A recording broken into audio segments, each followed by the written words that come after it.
appreciate it. As mentioned, I'm John Peck. I manage enterprise advocacy in the Americas for GitHub. Been through a few startups myself, mostly in the Seattle area, and I come to this from about 25 years of software development experience myself, and then about 5 years in advocacy. Lately, I spend most of my time speaking with C-suites of some of the largest companies in the world, and when I'm lucky, future influential companies like yourselves. So, quick note, we have a pretty full prezo today, so I'm going to talk a little bit fast. I've tried to pack in a lot of info for you all, but I also really do want to hear your questions and your feedback. So please feel free to drop those into the chat as I'm speaking. We'll leave some time at the end for Q&A, and Jamal will help me queue up those questions when we get to that point. So let's begin. What do you focus on in a downturn? You know, you're going to have fewer dollars coming in, right? The global VC funding, according to Crunchbase, is at its lowest point since August of 2020. So what does that mean for you? It means you have a limited availability to expand your team, to buy tools, to buy services, and that gives you a renewed focus on staying fast and lean and limiting the technical debt you're building up so that you can survive without having to take more funding rounds that might not be available. But at the same time, everyone else is going through the same thing. So the good news there is that if you survive, you may see less competition in your space. Now let's focus on how we actually get there. And this is what I'm going to try and talk about today. First, getting good advice, identifying the people and organizations that have survived and thrived through similar downturns. When you get that advice, make sure you move quickly on those suggestions. Think about how you hire and how your teams collaborate. In your core team, you want to hire for quality, not quantity, and you want to ensure they can quickly ramp up both their skills and the company culture. By the way, don't be limited by geography there. The most successful companies that I talk to are hybrid, and many of them are fully remote. So one of the important things you want to think about as you scale is learning how to be effective while you're working asynchronously. Keep that tech debt low and minimize your tool chain sprawl. At the same time, automate everything that you can, which takes up manual time. There's no reason to let a human do something a machine could do for you. And then the fourth pillar I'm going to talk about, don't reinvent the wheel, right? Your primary focus is always your core value props, what makes you unique as a product. So don't spend time inventing new frameworks or building API wrappers, unless that's your core product, right? As you develop, you want to ensure that reliability and security are baked into that code reuse from day zero, so that later on, you don't get torpedoed by some flaky dependency or a vulnerable code pattern that started showing up very early in your code and might then destroy years of hard work when some hacker breaches and exposes all of your data. All right, let's begin. First off, learning from others. So I'm going to take this one personally. My first job is to convince you that I know what I'm talking about and that the advice I'm giving is sound. Let's start with this. GitHub was founded in the middle of the Great Recession in April of 2008. Survived through that and has continued to thrive since then and even through the COVID recession.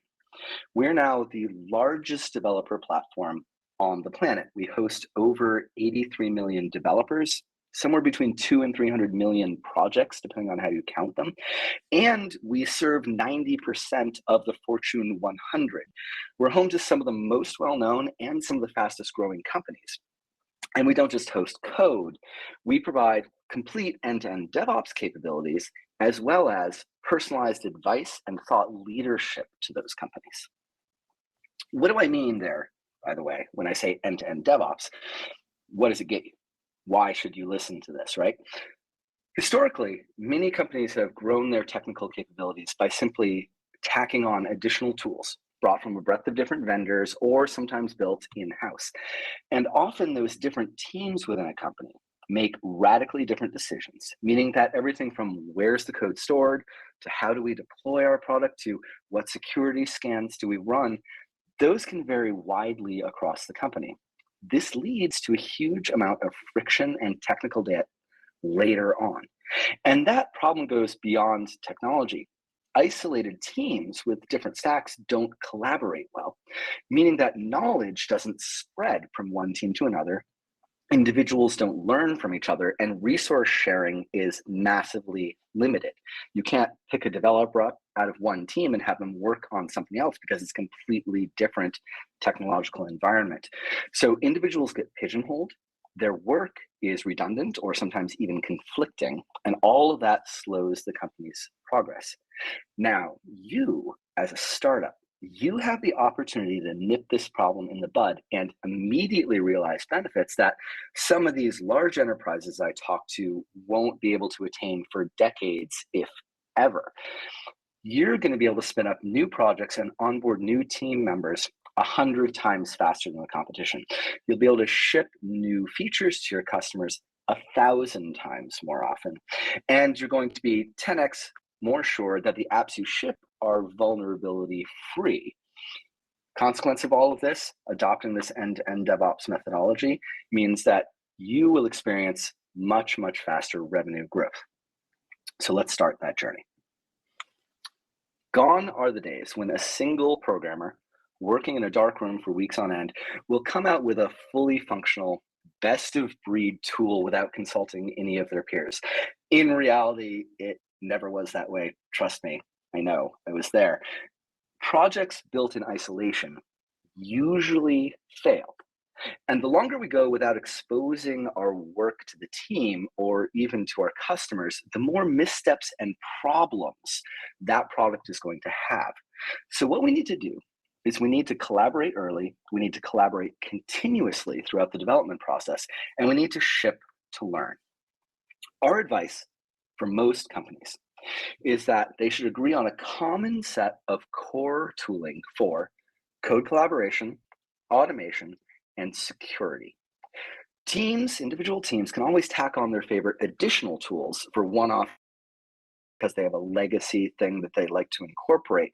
But standardizing in those three categories allows developers across teams to learn from and contribute to each other's work, and to have standardized ways of securing and shipping their products. We also recommend that as you do that, you take an open first approach to your projects by default, making everything you create visible to all members of your company, with exceptions, of course, for certain high-risk IP, regulatory requirements, and so on, right? This is the practice that we actually have inside GitHub. Doing so means that when we begin a project, any developer's first instinct is to go and search for an existing example and to learn from that or to build on top of it instead of rewriting the wheel in isolation. This eliminates redundant work, and it allows for developers to learn naturally from each other and become better programmers and better collaborators as they do. But just because you make these projects available for anyone to view doesn't mean you should allow just anybody in your company to write to these projects. In fact, you never want anybody, even the core team, directly pushing changes into the main line of code. In GitHub terminology, this means we use what are called protected branches and pull requests. So if you haven't come across this before, what is a pull request? It's a batch of suggested changes to the code. It isn't an alteration that occurs directly on the main line of code. Instead, we create a branch, we batch up these changes, and then we make this pull request. And this pull request is really kind of magical because it's where the collaboration happens. I say to my team or my dev lead or any other key stakeholders, the PM, some subject expert, hey, come take a look at these changes and either approve it or suggest alterations. So my changes as a developer only can become part of the main product after those approvers have agreed that it's ready to go. And during that process of the pull request, we can debate what's the correct approach to solve this. We can verify that all of our tests and security checks pass. We can ensure that we really have a solid product that's ready to go. And in that process of reviewing each other's work, we learn from each other and we build team cohesion. And by the way, all of this happens asynchronously, right? That means no time-consumptive meetings across multiple time zones. It means I can effectively collaborate with someone who's working in the UK as easily as I could someone who happens to be next door to me in the main office. As a developer, I get to stay heads down in flow for longer periods of time, build better things, focus on that work, and then I can come up for air at a time that makes sense for my schedule to review other people's work and unblock them. Now, we also want to make sure that as they're collaborating, you're getting the maximum horsepower out of that small number of developers that you're able to hire. Growing startups don't have the luxury, especially during a recession, to hire for redundant positions or to have one developer working on just one single project, right? And by the way, most good developers don't want to work on just one project. We kind of like to spread our contributions around and do high value work wherever our skills can be best applied. So to make this possible, we need to reduce the project switching friction. When a developer starts working on a project for the first time, something I haven't seen before, it's not like you can just download the code and start hacking away. Most modern projects require significant setup time. You got to set up environment variables, install tool sets, spin up local test servers, etc. And what we see in the companies that we work with is that it takes between 2 hours and 2 days for a developer to spin up a new project before they can even start coding. And by the way, that process is usually brittle because a single typo early on when you're setting up those environments can invalidate the whole setup and make you have to go back to step one. So an ideal solution to this problem would be a consistent, instant-on, zero setup development project, which is configured and managed right next to the code of the project itself, right? So we built that, and we call it code spaces. With code spaces, a developer can be invited into a project they've never touched before and be working within seconds. They basically, inside the repo, click on Open with Code Spaces instead of cloning the code down. We use code spaces, in fact, to build GitHub.com itself. And we can have a newly hired developer walk in the door, get the basics of how we work, team culture, etc. Then just go to the GitHub/GitHub repo and pick Open with Code Spaces. 15 seconds later, they're working on a full-fledged cloud version of .com with complete debuggers and web views of the product, etc., all available to them at a touch of a button. So they're up and coding within hours of walking in the door. It's amazing. And by the way, just so you know, you're seeing on screen right here a web-based version of VS Code. That's the default. But we also have support for whatever your favorite editors are, whether that's command line, Vim, the full range of JetBrains product.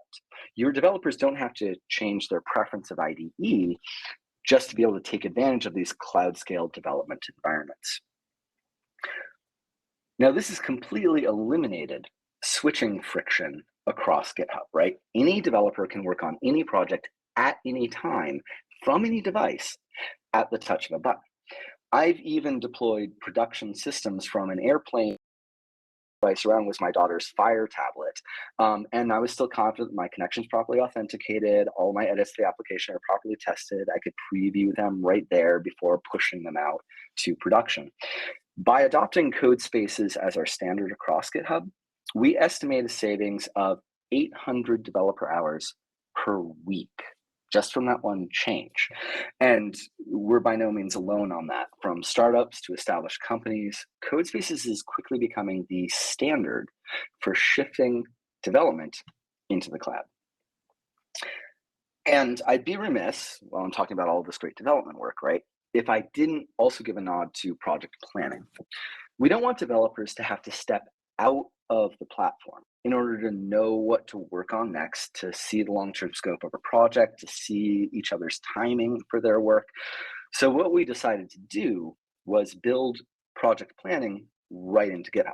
You can still, if you prefer a third-party tool like Jira, if you have a lot of built-up IP in there, those will still integrate beautifully. A commit from GitHub will still show up on those Jira work items, for example. But we've stepped up our native planning tools so that they're much, much more full-featured now. They include cross-project tracking. They include custom views, pre-built or bespoke charts, a ton more.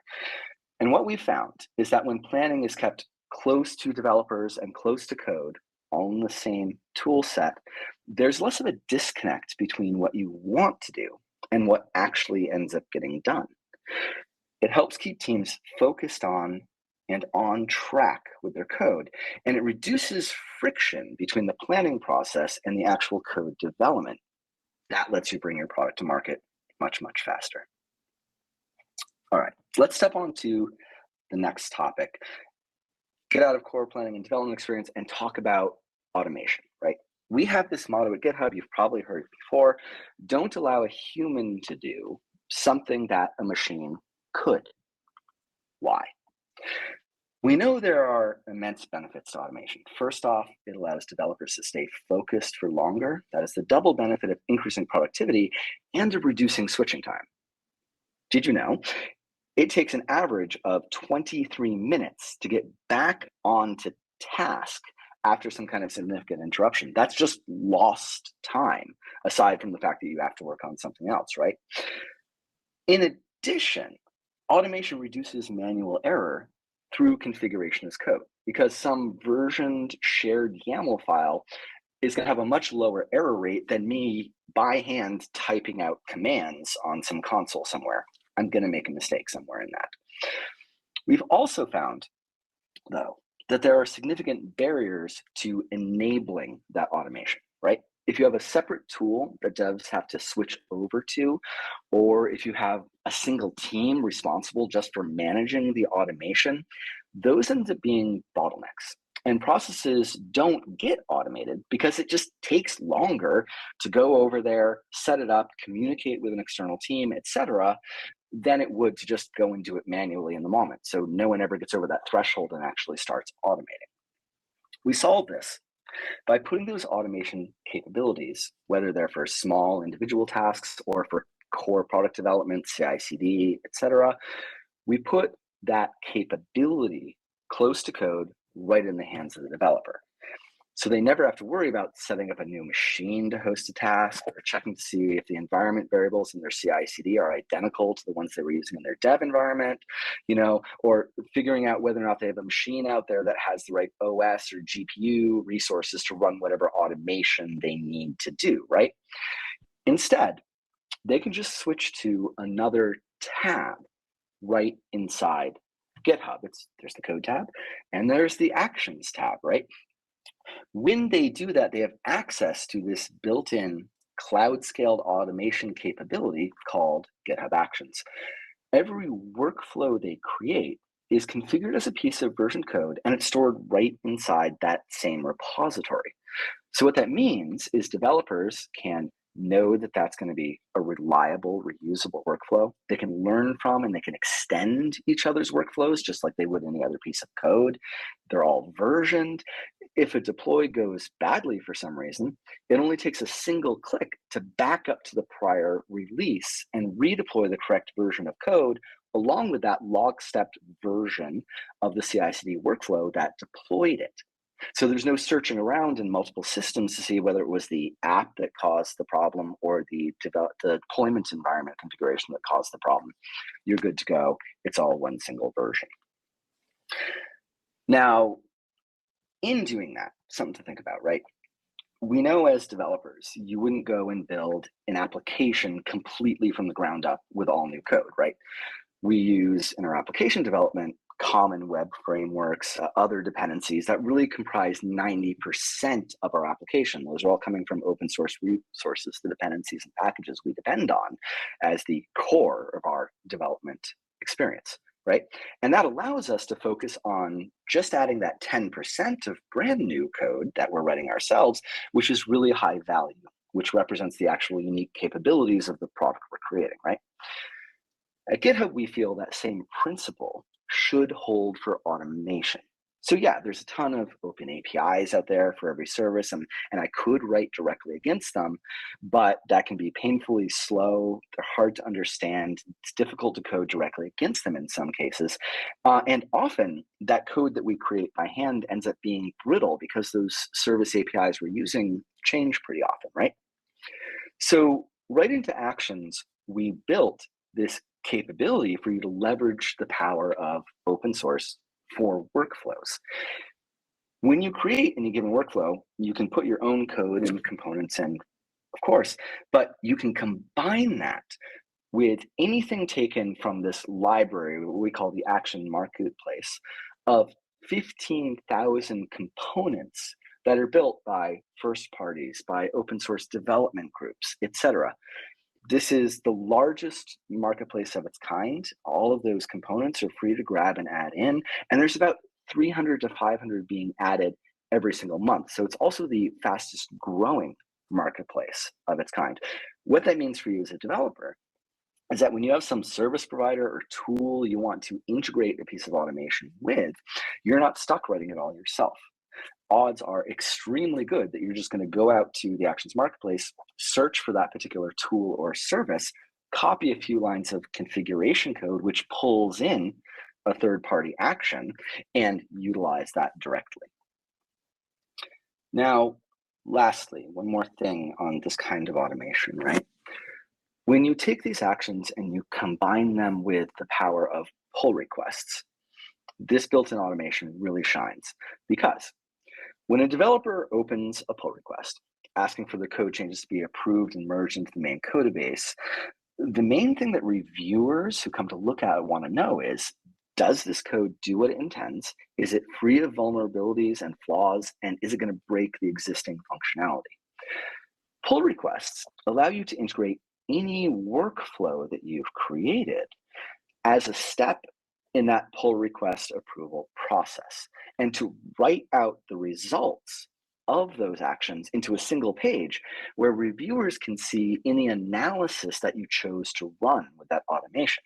So whether it's your unit test suite, a code coverage scan, or even something more complex like a machine learning model performance analysis, those actions run, push results into the pull request view, and it only takes a glance for a reviewer to know whether or not this code should be merged. Your workflows can even provide an automated thumbs up or thumbs down if you want, and block PRs which don't meet certain codified requirements. So the whole pull request process gets faster, you get through reviews much, much more efficiently, and you ship features to your customers that much more quickly. All right, so let me switch gears and talk about a totally different kind of automation now. Here I want to talk about automatic code creation, right? What if I told you there's a way to automate 40% or more of the new code that's built inside your company? And I'm not talking about cutting and pasting from Stack Overflow here, just like single line suggestions. I'm talking about the automatic creation of entirely new code blocks, complete functions, based on guidance that the developer provides as they are coding inside that file. Furthermore, what if I told you that this makes developers feel more fulfilled in their jobs? That makes them more likely to join and stay with your company. Why are they happier? Because they get to focus on high-value creative tasks like shaping the architecture and the purpose of your product, instead of spending hours fighting with a specific language problem, an algorithm, or a framework reference. So, as with code spaces, they can do this all without having to move away from their favorite IDE. It works with VS Code, it works with a range of JetBrains IDEs. I even have developers using this with NeoVim, right? The name of this product is GitHub CoPilot, and what it is a machine learning model that's been trained on open code. You can think of it kind of like you would a language translator, right? Except instead of translating from English to, say, Spanish, it translates between a human language, a comment you put in your code, and actual code in whatever language you're working in, right?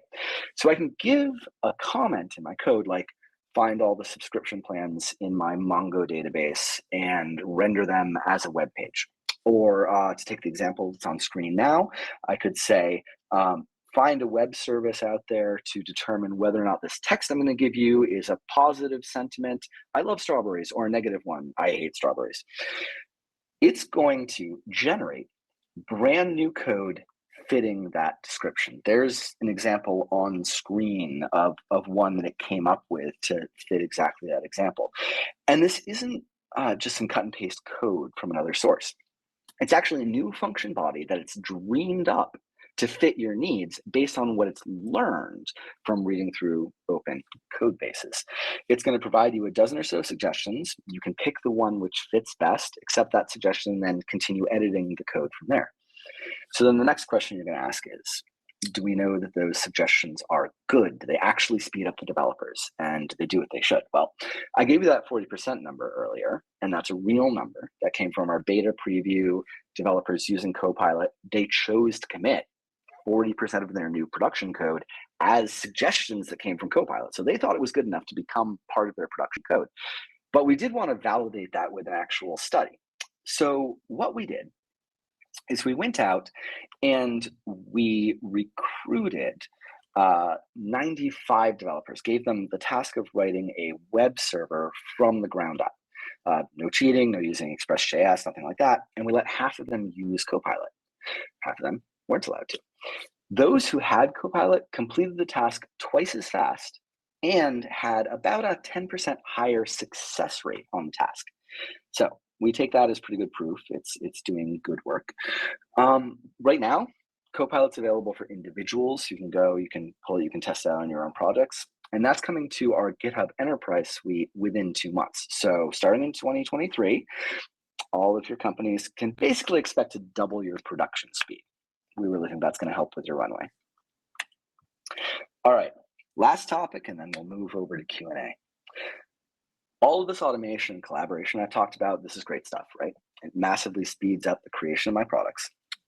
But all of that progress that I've made, all the progress the company's made in the last few years, that can be destroyed in an instant if I make certain critical mistakes while building my code. So I'm going to go out into another realm here and tell you a little story, right? In 2011, NASA began one of its earlier Mars exploration programs called Curiosity. This is a $2.5 billion project, and it promised, of course, huge advances in science, really cool stuff we'd never done before. But after the mission had already launched, they kept running a manual code review at ground control, and they discovered that the developers had made a critical error, which could prevent the rover's parachutes from opening when it came down, literally crashing the program, right? Rover's not much good if it's in little bits on the surface. Now, fortunately, they found this bug while the rocket was still in flight between Earth and Mars, and I did not know this. NASA is able to patch code over the air, or over space, I guess, by sending a signal to the rocket and having it update the code for the rover. They did that. They got the signal there. It patched the code before it reached Mars, saved the mission, right? And in fact, they also went in, once they'd done this manual review, they grabbed some of our security tools and they automatically found and fixed 30 different variants of that same bad code pattern, which the manual review itself hadn't caught. They were able to patch those too. So mission went off without a hitch. It was wonderful. NASA got lucky. They happened to find and fix that bug in time. But there's innumerable cases where this hasn't happened, right? Think about 2017, the Equifax data breach, the EA breach just last year, which basically resulted in a lot of their game code landing on the dark web, right? Both of those were preventable breaches. Just 2 examples, there's millions of them out there. They're preventable, but the mechanisms hadn't been put in place to guarantee that the code would be secured before the product actually went live. After the fact remediation usually does not work. NASA got lucky, and they're the exception, which proves the rule. So it's 2022. Studies have shown us that even now, for every line of code that goes into your application, it's just as likely to create a vulnerability as it would have been 7 years ago. More code, more problems. How does this happen, and why does it keep happening? Simply put, about half of developers were never trained to code securely, and they don't have good tools available to advise and correct those flaws early. So most companies rely on manual code reviews and after the fact remediation. And this is made even worse because if you wait until late in the product development cycle, correcting those flaws becomes a business decision, not a technical one. About half of companies that we've seen choose to deploy a product with known flaws instead of fixing them. Basically because they don't want to slow down product velocity. They don't want to hold off on getting promised features to customers, even though they know there's this vulnerability that could potentially cause a breach later. What does that mean? It means that vulnerabilities which aren't caught early become very expensive. It's 100 times more expensive to fix a vulnerability if it's already gone out to production than if you caught it during the time of its creation. And if it goes further and it results in an actual breach, that can cost billions. That can literally destroy your entire company. And we don't want that to happen. So we thought about this. We said, what's the obvious, although probably difficult to achieve solution for this, right? It's to notify the developer as close as possible to the time of them creating the vulnerability. Ideally, when they're actually writing and committing that actual code into the branch that they're working on long before it actually gets PR'd up to main and becomes part of the product, right? In addition to finding it, give them the means to fix it right there. So GitHub accomplishes this in 3 different ways, right? First, we look at every single commit developers make, and we inspect which dependencies are being added or being changed, right? So you remember I said earlier, 90% of your code base comes from open source, right? That's really awesome because it speeds you up, right? You're not spending time writing all of that base stuff, core web frameworks and that sort of thing. But it's also a little bit terrifying from a security point of view, because all of those open source developers out there, they're human, they make errors, right? And they aren't subject to your internal security policies. You're bringing that code in, but you haven't had control over its creation. GitHub has your back there, though. It knows dependencies have flaws, and it knows how to patch them. So as soon as your developer adds a bad dependency into your code base and commits that manifest file, it lets the developer know, and it offers them an automatic fix. All the developer has to do is click a button to accept the suggested patch, and we find in practice they do. Projects using GitHub have a 4.5 times improvement in how long it takes before a dependency-based vulnerability is fixed. What's known in the industry as the mean time to remediation drops massively, meaning that in practice, those developers do accept those suggestions and much, much more often patch those dependency-based vulnerabilities at the point of creation before it ever gets into your product. So that's one of the ways. Second, we have an advanced security suite, which is an add-on to that built-in security tooling, which takes code scanning a notch higher, right?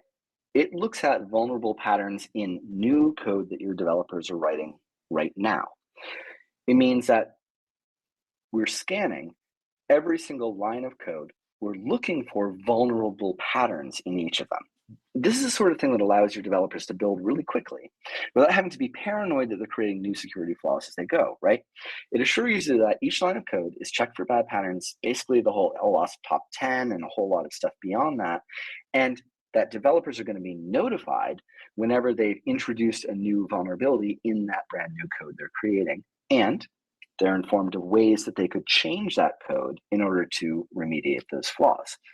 What we see in the wild is that companies using GitHub Advanced Security can expect about a 70% fix rate on those, which is leaps and bounds better than manual code review and requires almost no developer downtime. So huge advantage for your velocity there, while at the same time making sure that everything is vulnerability free before it gets to production. And then the third arm, using GitHub Advanced Security again, we can also protect developers against accidentally dropping security tokens, basically passwords, right, into their code. This is a huge problem across the industry. Everybody does it. I've done it a few times. You want to test something out and you drop a security token in just to test it, and then you forget to remove it before you commit, right? If that token leaks into public code or an application you deploy, it can be stripped up by a hacker. It can be used to infiltrate production systems and grab all your users' data down your servers, etc. We stop this at the source by making it impossible for developers to accidentally commit those security tokens. If I forget to delete it before I commit my code, the commit itself will get rejected. That code won't even get off of my laptop. I get a notification back during the commit process saying, hey, you need to delete this out of the code before you're allowed to actually commit these changes, right? All right, last bit, and then we'll move to Q&A, right? I hope I've shown you some of the ways that your startup can thrive through this downturn by enhancing the ability of your development teams to collaborate effectively, to leverage open source, to inject automation to accelerate development, and to de-risk that whole development process, right?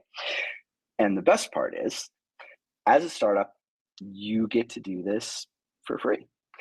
So we created startups.github.com, GitHub for Startups, as a program, which is available to all of you to come in now. You can go to that link right there. You can claim 20 free seats for 12 months, the whole core GitHub suite, and we're going to enhance that by adding personalized guidance on how to use the platform, how to use your team resources, bringing all of that enterprise advice that we give to larger companies. We're going to deliver that to you, and you get to speak to folks like me and my advocacy team and find out all of the newest and greatest stuff. So really looking forward to being a part of that. Feel free to click on through. And with that, thank you so much for being here today. I think we've got a few minutes left for questions. So I'm gonna ask Jamal here, has anything rolled in while I've been blathering away that we should talk about? Yeah, thank you so much, John. It was really informative. And we do have a question over here. So what is the biggest mistake you see in early stage startups when it comes to DevOps, teams and processes?